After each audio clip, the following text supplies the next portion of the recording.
In this video we'll be taking a look at the Napoleonic Wars DLC for Mount & Blade Warband. We'll be focusing on the private organised events that happen within the Napoleonic community, commonly referred to as line battles. These range in size from 10 men a side to 100 men a side being the maximum amount. Every single character you see represented in this video is controlled by a human player. Whilst Napoleonic Wars is capable of using AI controlled bots, at no point are they used during standard line battle events. So first off, let's take a look at how regiments work within the game.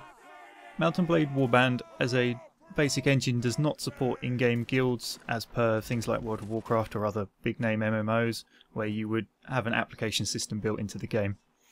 Equally, it doesn't present any sort of persistent stat tracking system, so there's no way of having ranks. So regiments have come up with a way around this due to the fact that Mount & Blade Warband allows you to edit your name whenever you feel like it. So the standard way in which you would join a regiment once you've been accepted is to put their name on the front as such. In this case, this is a Russian regiment name.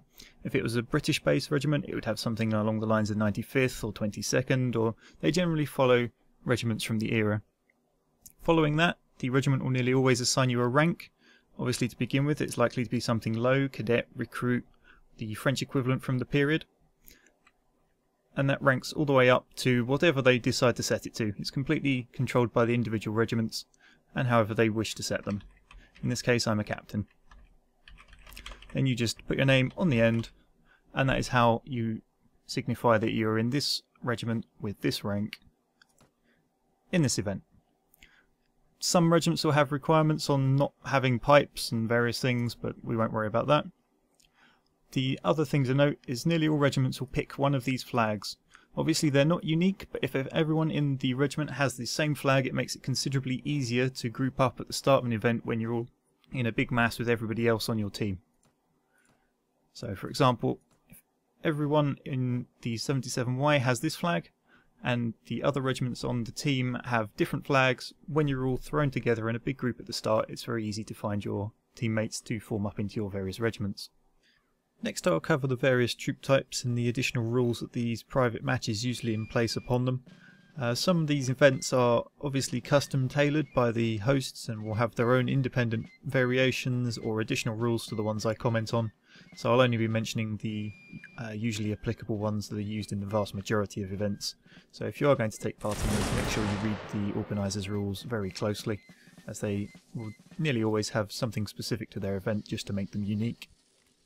So here you can see the standard line infantry.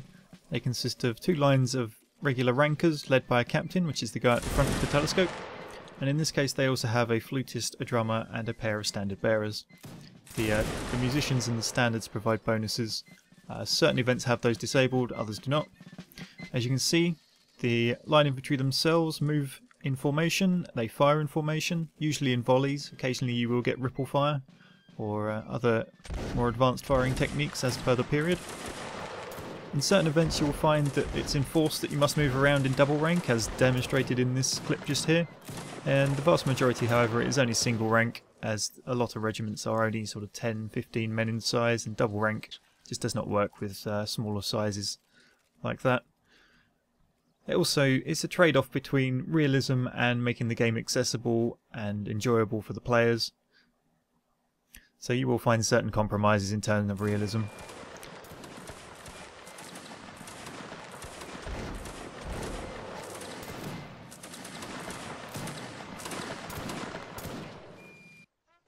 Next up we have the skirmishers, in this case riflemen. As you can see in the middle we've got a captain with a hornist next to him to simulate giving out the orders. The skirmishers themselves deploy in loose formation, hence the gaps between them. They're also allowed to crouch, whereas standard line infantry are only allowed to do that if they're the front rank of a double rank formation. The offset for this is that obviously they have a lot longer reload, as you can see by the fire rate of the guys here, just intrinsic to the rifle that they use. There is a middle ground between the two of line and skirmisher, which is the light infantry, who are allowed to use tactics as you are seeing on the screen here, but will use the line infantry class and therefore have muskets.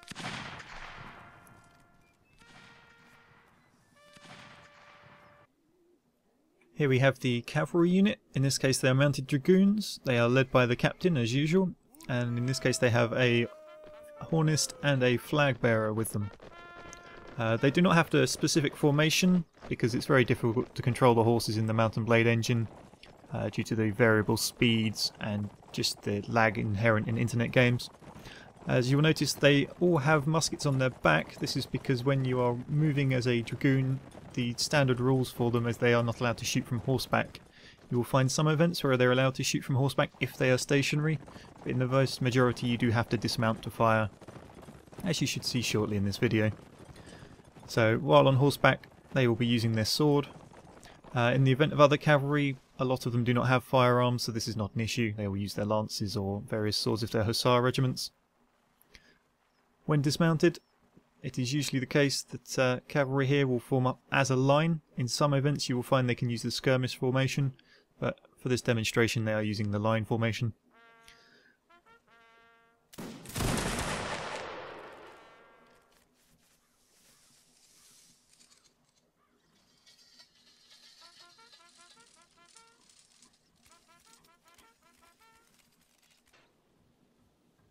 And finally we have the artillery. As you can see in the background there, you have the artillery train. This is part of the cannon and howitzer crew, so that they can be moved around. The mortar in fact is stationary, so that cannot be moved. As such, the howitzer and cannon crews will have 3 men to the mortars 2. The standard crew makeup in the case of the howitzer and the cannon is they have the sergeant with the artillery train, a ranker with the ramrod to reload, and then an officer with the telescope for spotting where the shots land. As on the events, they are usually extremely large maps in comparison to the public servers, and trying to get any sense of where your shot has landed, especially with the cannon and its flat trajectory and the bouncing, you most certainly need the telescope's extra vision. As you can see here, he'll be following that shot as it disappears off into the distance and correcting the shot for his gunners. So with the unit explanations out the way, we now have some line battle footage. This was 100 versus 100, consisting of multiple regiments on each team and also multiple classes. You will see cavalry, artillery, skirmishers and line infantry. Line infantry being the primary unit of choice. As you can see in the distance there, there's a small Russian regiment with a captured British standard. This is the British regiment we're following here. So they will likely line up along the riverfront here and give fire to the enemy. We significantly outnumber them. So this should be a very one-sided fight. Now putting the flag down like that encourages their melee ability, which won't help them directly here. The musician would have been the unit of choice to improve their accuracy and reload rate, with the accuracy bonus coming off of the captain, who's standing off to the side there. It's generally frowned upon to target officers, although skirmishers occasionally do get leeway to do so.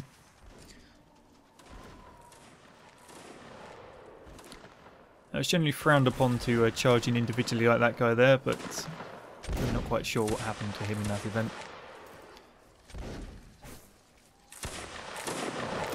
As you can see on the far bank to the right, there is a pair of skirmishers still opening fire at range on these guys. If they're sensible, they'll retreat away from the unit, as that's the best method of operation for skirmishers. They act as a harassment tool, usually used in conjunction with another line. So when 2 lines are fighting it out, the skirmishers will come in close from the side, unleash a devastating volley with their increased accuracy, and then disappear as quickly as possible before the line moves into melee range, where their lack of a bayonet puts them at a significant disadvantage. Most skirmishers do have a small sword. Even the British Baker rifle, which had the short sword that could attach as a bayonet, doesn't actually allow that to happen in this version of the game. In the previous mod that was a feature, but for now, to keep it even between the various skirmishers, they use it as a hand sword. So the British there have managed to take the standard back off the dirty Russians, who stole it once they destroyed an enemy unit.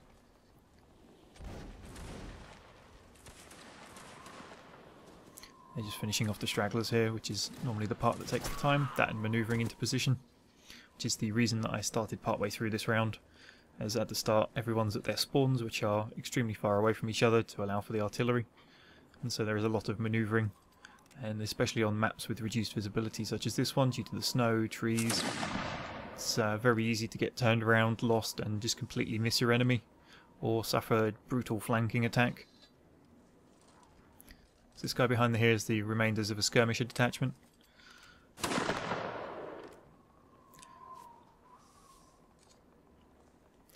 The movement, some people will dislike the method of moving, but unfortunately due to the way internet connections happen, trying to keep formation as you move is just next to impossible with this engine. It might be possible that games in the future can come up with a way that will allow it, but for now this is the best the community can achieve. Now this is some very bad positioning by the line infantry here against the cannon running directly at the line. As you can see, he managed to get away with only 2 losses there, which should have been significantly more, but the first cannon aimed a lot lower than he should have done. And what we're about to witness is good use of multiple combat units. You see the artillery there get wiped out. But in come the cavalry, which forces the infantry here into a defensive formation so that they don't get swamped. But what they haven't paid attention to is the cannon, which just unleashes a blast of canister shot. So that's very good use of mixed units there. The cavalry to corral the infantry whilst the cannon loads canister. As you can see, they're going for it again. The infantry are wise to their plan and start moving as a unit towards him though, losing their captain in the process. So hopefully this video has allowed you guys to see a very different side to the Napoleonic Wars community. Compared to the public servers, I feel these private battles offer a very different experience, very much more in touch with the era in which the game is based. Although they will never be perfect, and anyone who is very much into their hardcore realism will be very unlikely to get on with this game, as many sacrifices have to be made in the interests of playability to keep people interested, and also just due to the fact that the game only has 200 people in the server, which is a couple of orders of magnitude too small to fully replicate the battles of the period. That combined with just the people's willingness to fully employ the tactics of the era, the chances of you convincing a few hundred people to line up in a column and march into enemy fire, fully aware that the front majority of them will die horribly, it's very unlikely that you'll get communities of that size. So compromises are made, but at the same time I think this offers a very unique gaming experience compared to other things on the market, and I hope to see some of you in the community soon.